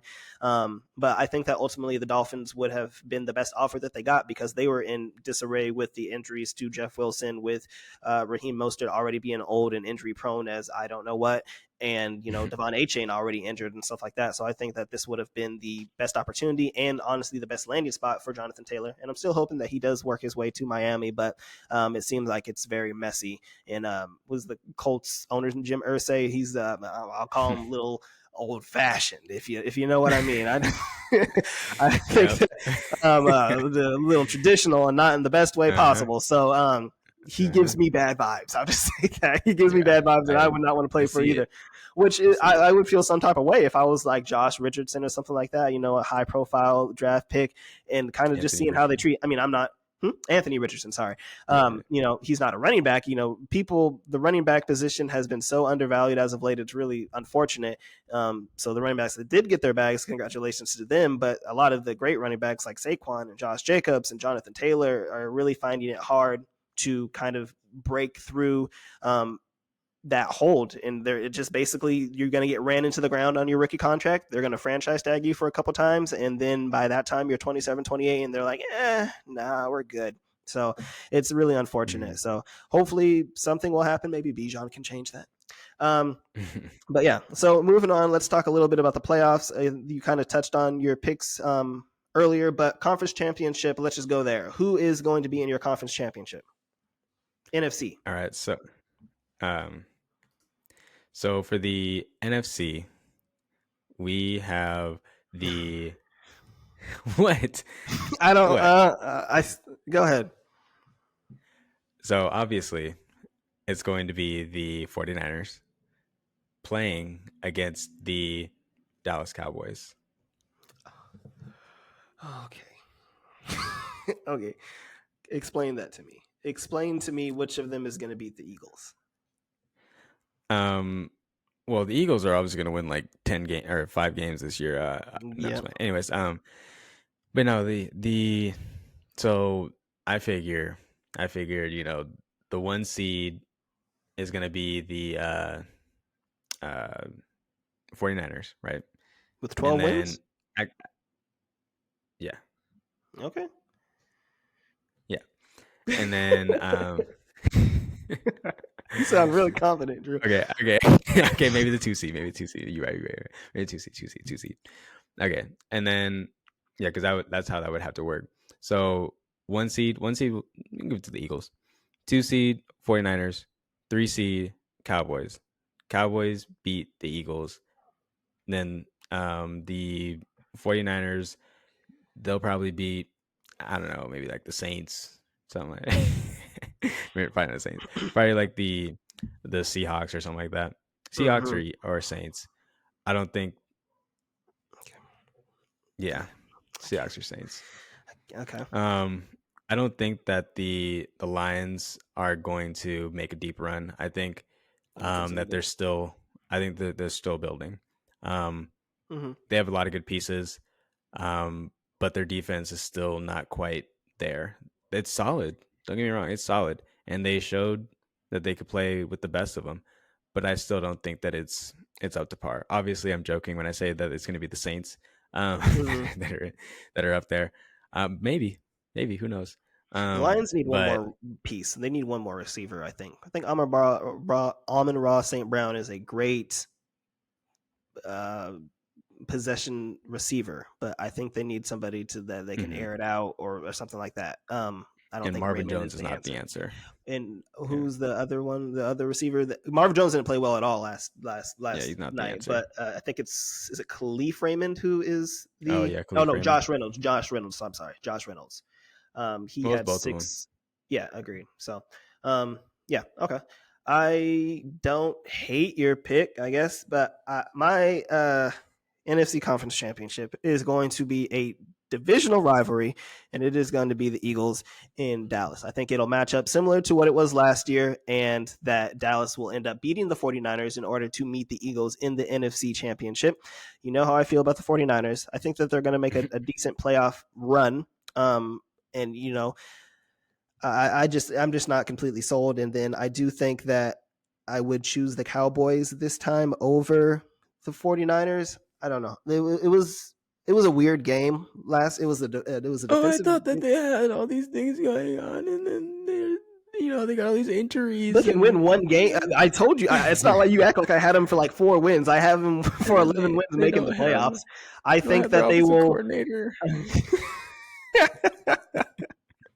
Doesn't even sound like I it. think I think the defense will carry the Cowboys much more than their offense will. I think that we'll get more into it later, but I think that Michael Parsons may or may not, get some, hardware in his trophy room.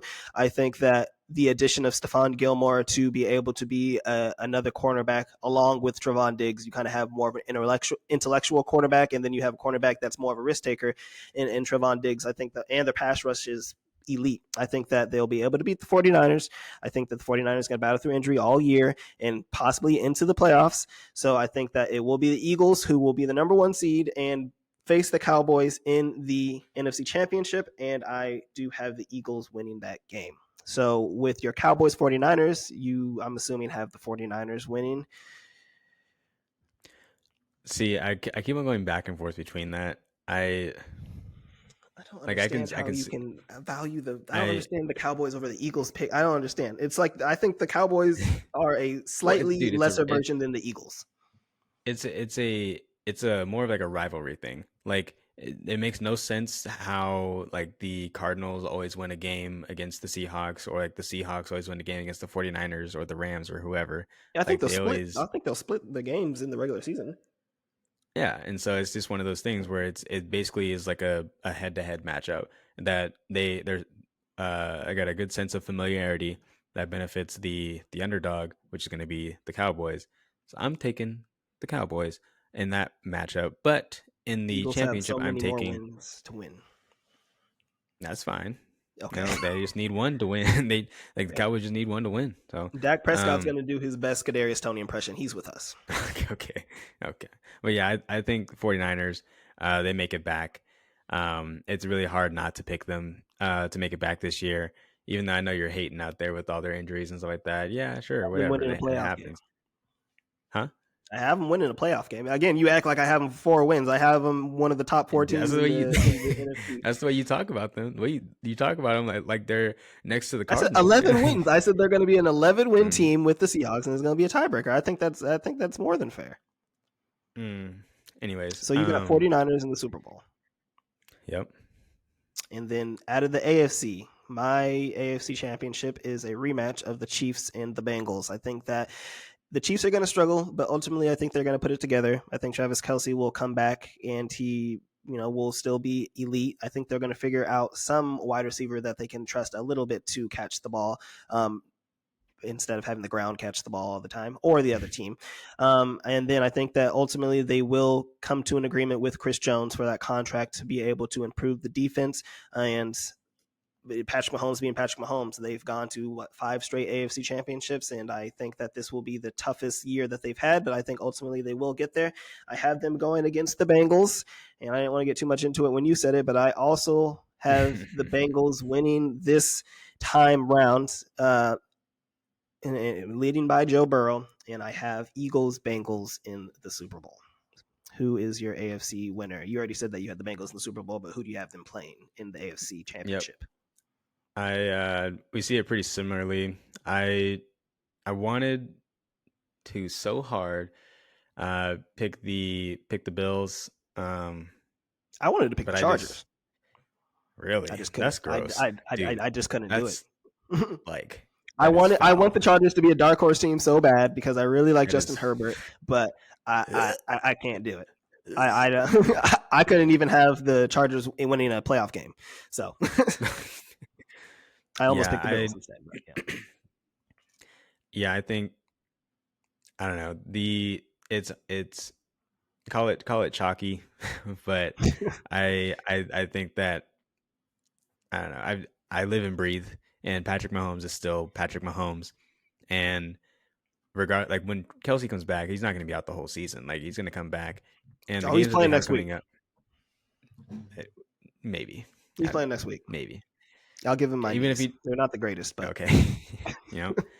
So they're playing against Jacksonville next week, and then Chicago after that. So like if he's out next week, they that's going to be tough for sure. But I still think that uh, that they were able to keep up with Detroit. I think Detroit's a better team than Jacksonville. So and they should have won the game if could. Oh, okay. Um, and so I think that even if he's out for like 2 more weeks, they play against Chicago. They can beat Chicago without anybody on their team. I think it would have been um, easier said than done if they would have beaten the Lions and been like, okay, we can win without Travis Kelce. But now that they lost and they play a good team in week 2 well, against the it's not. Jags, I mean, the, It's not like they just got blown out. They got their doors blown off. Like yeah, the they were main in the reason game they and they should lost have was won. because they couldn't catch the ball. But yeah, I So that's mean why you need that. Travis Kelce. Like it's if they lose to the Jags and go 0-2, like that's a little, and you still haven't signed Chris Jones. That's a little panic button. I know Yeah, that they're going to beat the Bears, but I mean, I I think agree. that kind of pushes Travis Kelce to play more than likely against the Jags. But go ahead. hmm I agree. Um, but yeah, and then when it comes to the Bills and stuff, they I don't know they've always matched up well with Kansas City, regardless um, of who they have on their team and who the Chiefs have on their team. Mhm. Granted, they're not going to have Tyreek Hill the last 13 seconds to run it in, but that was one of the reasons why I was leaning more towards uh, the Bills, but I couldn't get there because of the Chiefs secondary. It's so underrated, and Steve Spagnuolo has done a tremendous job of coaching up these rookies to ball out every week. The defense And played towards well the end of last this, night. yeah, and towards the end of the season, you really saw them come on and really find their groove. So I think that's ultimately what helped them make it back and win the chip. So I think that it's going to be um, Chiefs and Bengals. Obviously, the Bengals are going to get the job done there um, I and don't go like on it, to but I win the agree. chip. I don't like it. So, So you got Bengals winning the championship, hmm winning the Super Bowl. I have the Eagles yep. winning the Super Bowl against the Bengals.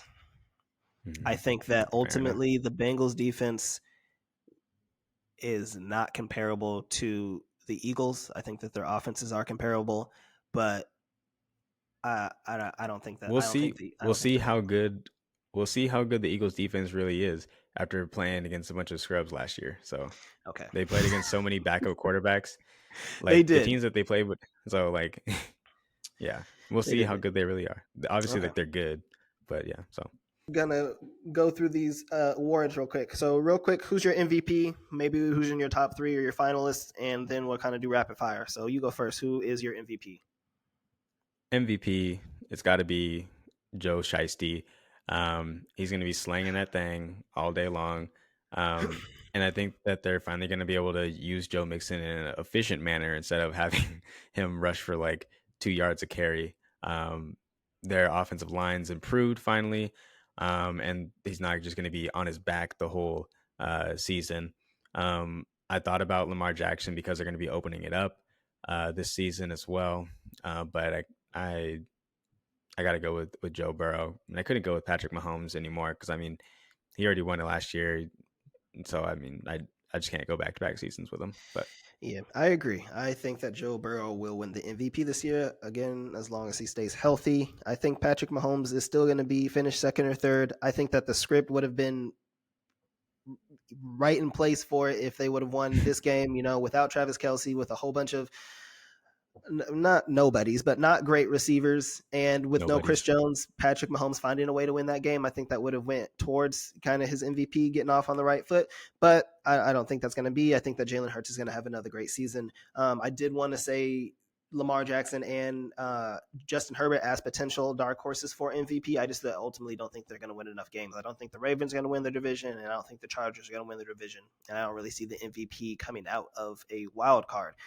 Defensive Player of the Year, as I mentioned earlier, I think this is the year that Micah Parsons does finally break through. He's finished second in back-to-back years. I think that the Cowboys defense is going to be improved this year, as I mentioned before, and I think that Micah Parsons is going to be the Defensive Player of the Year. I think that Nick Bosa and TJ Watt are going to come in second, with Myles Garrett being a close runner-up as a finalist. So who is your Defensive Player of the Year? Micah Parsons, point blank period, lock it up. Already Charles Barkley guarantee. Because Oh as boy, long as this man that's a cancelization. That's not a good thing. as long as this man can stay healthy, it is pretty much his to lose. So I agree. Offensive Player of the Year. You go first. Who you have as your Offensive Player of the Year? Mine might so surprise you. oh boy, it's probably like DK Metcalf or something crazy. Okay. Um, Okay. yeah. So I am picking Garrett Wilson on the New York Jets. I think that It's a good Aaron list. Rodgers, Aaron Rodgers, and those back shoulder throws are unstoppable, absolutely unstoppable. Now, I really wanted to pick Justin Jefferson. That is my guy, Jay Jettis. You know what I mean?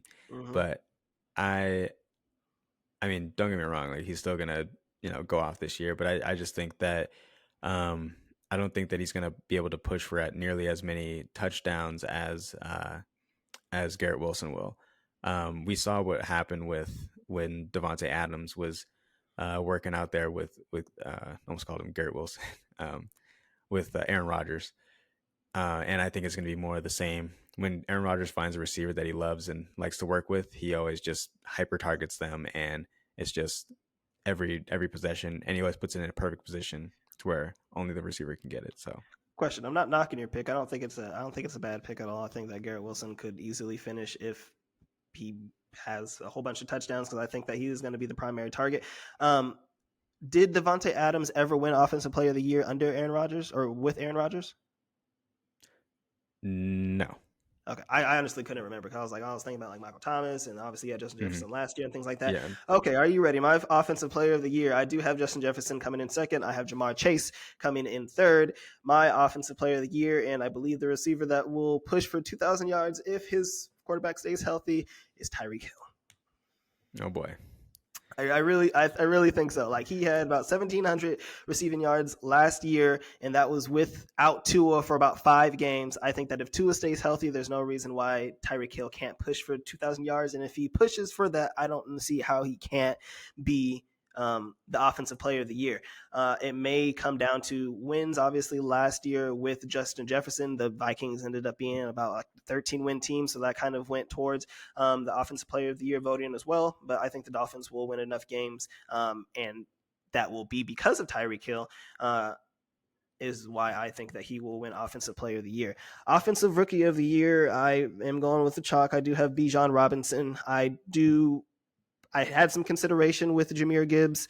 I just don't think that he will see enough work. I think he'll be efficient, but I don't think he'll get enough work to beat out Bijan Robinson, who I think is literally going to be a workhorse. I do think that Tyler Algier is still there, will get some touches and things like that. They'll utilize Cordero Patterson in a different ways and stuff, but I just think that Bijan Robinson will push for 1,300 yards and still probably catch 30 or 40 balls. So I have Bijan Robinson as my offensive rookie of the year.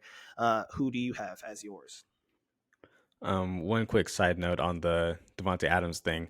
So even though he didn't win it with him, I think that it was also more so a product of the players that are the kind of performances that were going on at that point in time, like Michael Thomas breaking the record for most receptions, Derrick I think Henry he had rushing for Antonio 2,000 Brown and yards. stuff too as well. Yeah. So, and I don't see any of those kind of players having those kind of major performances, except for maybe Justin Jefferson, And um, Tyreek Hill trying to having be 2,000 okay. yards. Stop it. If Anyways, he has 2,000 yards. okay. And then offensive rookie of the year. Yeah, I think it's got to be Bijan. Jahmyr Gibbs. I based on what I saw last night, I don't think he's going to get enough volume. I thought he was going to be more involved in the passing game than what he was. Granted, it's only a 1 game sample size, so still don't know. But Mm-hmm. I don't think there'll be enough involvement. And Bijan, he's going to be in the like one of the weakest division, and he's going to be playing against cupcake opponents the whole year. So he's Yeah. no chance that he doesn't win it. Defensive rookie of the year, who do you have? Um, This was tough for me too. I got Jalen Carter I agree. on the. Oh, who does he play for? Okay, stop it. Okay, stop. I mean his grade only dropped in the draft because of his work ethic. So I mean, if you can get that man to give it 100% effort, which I know the Eagles can do, He'll and just that be in D positions line to do so too. Like the D line's great, so exactly. like he won't be double teamed. He'll have a lot of one on ones, and I think that he'll be able to push for a lot of sacks. And then Yeah.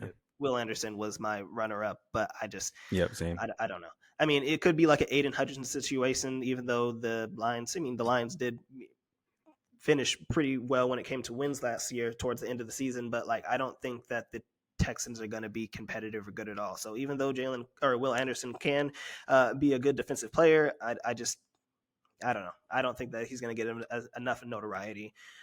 Lastly, coach of the year.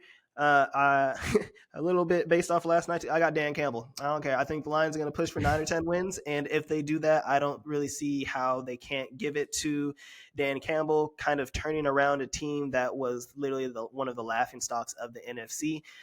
Kind of showed a little bit of last year, going on the win streak and beating the Packers in national television for the last game, and then this year coming out and beating the defending Super Bowl champions, albeit without Chris Jones and Travis Kelce. I think that Dan Campbell, and he's a great personality, so I think that Dan Campbell will win Coach of the Year. Who do you have? So my coach doesn't bite kneecaps, but he is occasionally known for lying through his teeth, and I think that it's going to be Kyle Shanahan. Pete Carroll. Oh my Okay, I think goodness. Pete Carroll. All right, actually, no, I'm just playing. Not gonna Pete Carroll. No, I have Robert Salah Mm-hmm. as my coach of the year. I think that if he's able to get the Jets to the playoffs and at least like in a position to win, even though it's like a regular season award, Mm-hmm. in a position to win a playoff game, I think that he's going to be like it's got to be him. They haven't made the playoffs since I don't know, like the birth of Christ. So um, You know who took him to the playoffs? stop it, stop it. I don't remember if it was Geno Smith or Ryan Fitzpatrick. It was one of those seasons in like the early 2010s and things like that. I don't mind that pick. I think that the Jets are going to be good. I just feel like with such high expectations that they would probably have to win the division for Robert Saleh to become coach of the year, or like you said, win the playoff game. I think that would be taken into consideration. So only got about a minute left. Is there anything else that you wanted to touch on real quick? Otherwise we can wrap it up. No, that's everything. Team USA lost to Germany today. So RIP to that dream. But How are you going to yeah. let Dennis Schroeder destroy you guys? Oh my God. We'll get a little bit more into that as the basketball season nears. Thank you everybody for listening today. This has been Call Your Shot with Alix Harris and Drew Moore. We were going to have weekly episodes on Fridays, predominantly speaking about the NFL and NBA. As we get more into it, we may kind of venture off into other sports, but as of right now, we're going to stick to those two. So we will see you guys next week. And until then, peace. And we will have our show notes down below and our social media handle as well. Catch you on the flip side. Deuces.